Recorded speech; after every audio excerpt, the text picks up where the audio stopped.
Meaning of dependent territory. Dependent territory. Dependent territory.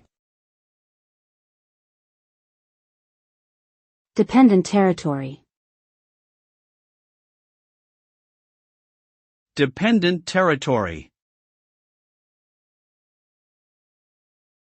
A dependent territory is a political entity that relies on or is under the authority of another sovereign state. The level of autonomy for dependent territories can vary widely, but they generally do not have full control over their affairs and rely on the administering state for certain crucial functions such as defense and foreign affairs.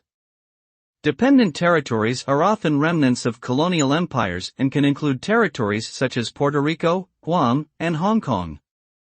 They are not fully independent states and their status can be a subject of controversy and debate both domestically and internationally.